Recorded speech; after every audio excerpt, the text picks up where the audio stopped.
ಬ್ರೇಕ್ನ ನಂತರ ಮತ್ತೆ ಸ್ವಾಗತ. ಡಿಕೆಶಿ 2.0 ಸಚಿವ ಸಂಪುಟ ವಿಸ್ತರಣೆ ಬೆನ್ನಲ್ಲೇ ಭಿನ್ನಮತ ಕೂಡ ಸ್ಫೋಟ ಆಗ್ತಾ ಇದೆ. ಬೆಂಗಳೂರು ಸೇರಿ ಹಲವೆಡೆ ಪ್ರತಿಭಟನೆ ಕೂಡ ನಡೆಸಿರುವಂತಹದ್ದು. ಡಿಕೆಶಿ 2.0 ಸಚಿವ ಸಂಪುಟ ವಿಸ್ತರಣೆ ಬೆನ್ನಲ್ಲೇ ಇದೀಗ ಭಿನ್ನಮತ ಸ್ಫೋಟ ಆಗಿರುವಂತಹದ್ದು.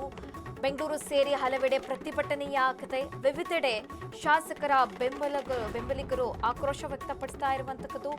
ಒಂದು ರೀತಿಯಾಗಿ ಸಿಎಂ ಡಿಕೆಶಿಗೆ ಹೊಸ ಸಂಕಷ್ಟ ಶುರುವಾಗಿದೆ.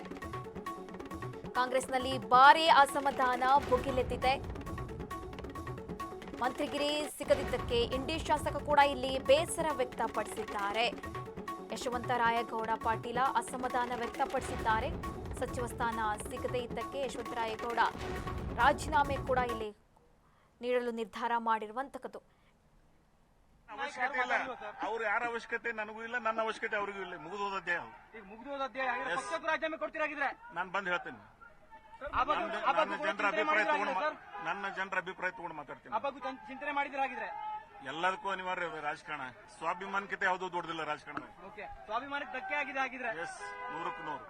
ಸಿಎಂ ಏನಾದ್ರು ತಮಗೆ ಸಂಪರ್ಕ ಮಾಡೋ ಪ್ರಯತ್ನ ಅವಶ್ಯಕತೆನೇ ಇಲ್ಲ. ಮುಗಿದೋದ ಅಧ್ಯಾಯ ಅಲ್ಲ. ಸಿಎಂ ನಿಮ್ಮನ್ನು ಸಂಪರ್ಕ ಮಾಡುವಂತ ಅಗತ್ಯನೂ ಇಲ್ಲ ಆಗಿದ್ರೆ ಏನೂ ಇಲ್ಲ, ಅವಶ್ಯಕತೆ ಈಗ ಒಂದೊಮ್ಮೆ ಸಚಿವ ಸ್ಥಾನ ಕೊಡ್ತೀವಿ ಅಂತಂದ್ರೆ ಆ ಪರಿವಾರದಿಂದ ದೂರ ಆಗಿದ್ದೀನಿ ನಾನು. ಕಾಂಗ್ರೆಸ್ ಪರಿವಾರದಿಂದ ದೂರ ಆಗಿದ್ದೀರಿ.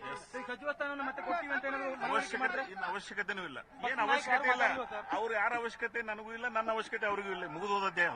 ಮುಗಿದೋದ ಅಧ್ಯಾಯ. ರಾಜೀನಾಮೆ ಕೊಡ್ತೀರಾಗಿದ್ರೆ ನಾನು ಬಂದು ಹೇಳ್ತೇನೆ. ನನ್ನ ಜನರ ಅಭಿಪ್ರಾಯ ತಗೊಂಡು ಮಾತಾಡ್ತೀನಿ. ಚಿಂತನೆ ಮಾಡಿದ್ರಾಗಿದ್ರೆ ಎಲ್ಲದಕ್ಕೂ ಅನಿವಾರ್ಯ ರಾಜಕಾರಣ. ಸ್ವಾಭಿಮಾನಕ್ಕಿಂತ ಯಾವುದೂ ದೊಡ್ಡದಿಲ್ಲ ರಾಜಕಾರಣ. ಸ್ವಾಭಿಮಾನಕ್ಕೆ ಧಕ್ಕೆ ಆಗಿದೆ ಆಗಿದ್ರೆ ಎಸ್, 100ಕ್ಕೆ 100. ಸಿಎಂ ಏನಾದ್ರು ತಮಗೆ ಸಂಪರ್ಕ ಮಾಡೋ ಪ್ರಯತ್ನ ಅವಶ್ಯಕತೆನೇ ಇಲ್ಲ. ಮುಗಿದೋದ ಅಧ್ಯಾಯ ಅಲ್ಲ. ಸಿಎಂ ನಿಮ್ಮನ್ನು ಸಂಪರ್ಕ ಮಾಡುವಂತ ಅಗತ್ಯನೂ ಇಲ್ಲ ಆಗಿದ್ರೆ ಏನೂ ಇಲ್ಲ, ಅವಶ್ಯಕತೆ ಈಗ ಒಂದೊಮ್ಮೆ ಸಚಿವ ಸ್ಥಾನ ಕೊಡ್ತೀವಿ ಅಂತಂದ್ರೆ ಆ ಪರಿವಾರದಿಂದ ದೂರ ಆಗಿದ್ದೀನಿ ನಾನು. ಕಾಂಗ್ರೆಸ್ ಪರಿವಾರದಿಂದ ದೂರ ಆಗಿದ್ದೀರಿ. ಸಚಿವ ಸ್ಥಾನ ಮತ್ತೆ ಕೊಡ್ತೀವಿ ಅಂತ ಅವಶ್ಯಕತೆನೂ ಇಲ್ಲ. ಏನ್ ಅವಶ್ಯಕತೆ ಇಲ್ಲ.